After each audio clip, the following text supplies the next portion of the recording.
Before we visit Orara East compartments 10 and 11, I just want to give the first word to a forest neighbour who shall remain anonymous. Forest neighbour, have you in any shape or form been either meaningfully engaged or formally consulted by the Forestry Corporation of New South Wales in relation to their intention to log this area? Not one iota, not in the least. That's a no, absolutely not. And how does that make you feel? Well, I think I can speak on behalf of my other neighbours. In fact, I know I can, and they're shocked. They're they're in disbelief that a government agency could undertake something like this without consulting people who live adjacent and next door to it. I guess for anyone who's not environmental, it'd be the equivalent of going and buying a house with a lovely park next door, and that's part of the value of your property, if you need to think in those terms. And then one day the council comes in and goes, we're going to put a rubbish tip there and not tell anyone. We're going to put a car park there, not tell anyone. It's like that, but really a lot worse, because the animals are at stake, the climate's at stake, and all of those things that make the habitat significant. It's just mindless, absolutely mindless. Hello. Those of you who follow my YouTube channel, Forest Conversion in New South Wales, will know me as Dr. Timothy Cadman. Today, I want to show you what it looks like to go through an Australian Forestry Standard certified native forest logging and plantation operation in what is called an integrated harvesting exercise. I want to show you the insanity of native forest logging at this end stage in industrial capitalism, just how little is left, just how much is under threat, and just how ridiculous the forest practices are in New South Wales. I'm just on the edge of a threatened ecological community, actually on a log dump, which will be here. But in order to get to that log dump, Forestry has to go through here. It's already punched a road through an endangered, threatened ecological community. So how on earth can you justify doing that within a threatened ecological community? And secondly, as soon as I get back down onto the fork in the road, I'm no longer in a threatened ecological community. I'm in another logging zone.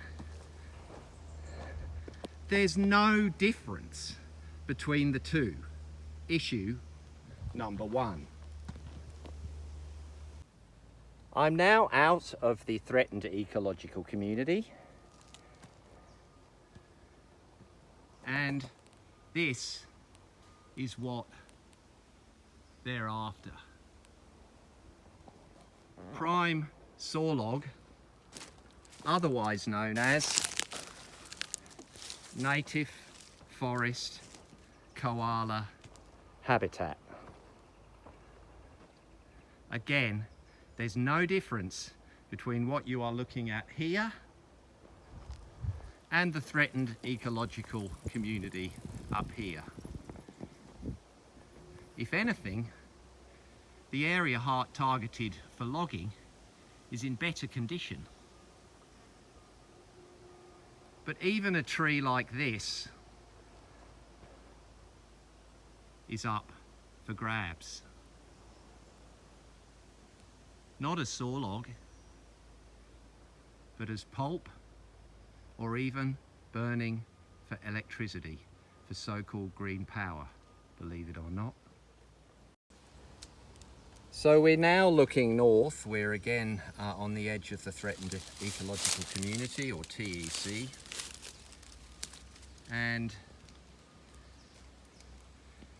due to the changes in New South Wales Forestry Act, the level of intensity of logging in these areas is, in my opinion, akin to the clearfall forestry inside the plantations.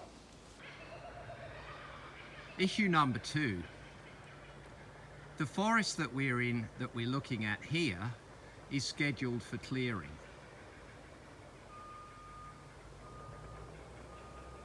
Forestry has already admitted that its geo-positioning skills have been lacking in certain areas, and that they have already admitted to undertaking forestry operations in the wrong areas due to, quote, mapping errors. Well, the system I'm using here has an error of around 3 meters, and as you can see, we are on the very edge of the threatened ecological community.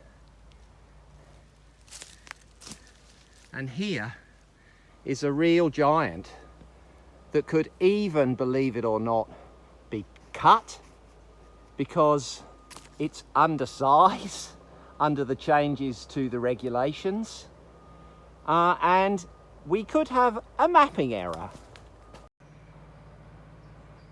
Issue number 3. This is an ecologically significant area. Well, obviously, it's now been completely delimited. Oh, and there goes the bulldozer.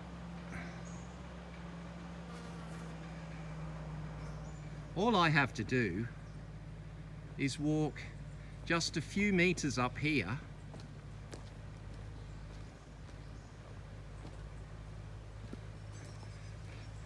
back past the threatened ecological community, looking back at the ecologically significant area, staring at the roading that's gone right through the middle of them, and then looking down into really nice forest. There's an Angophora in there, or apple, palms, and that little vista, which is exactly the same forest as the ESA, is up for grabs. Issue number 4, scale. Look at the width of this road.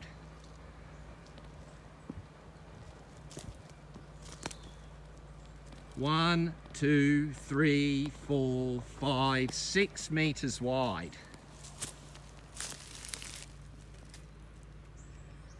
Orara East 10 and 11 is so full of high conservation values, the areas in pink, dark pink and dark grey, that the very idea of being able to tiptoe through the forest and take only the stuff that isn't special is a complete fiction.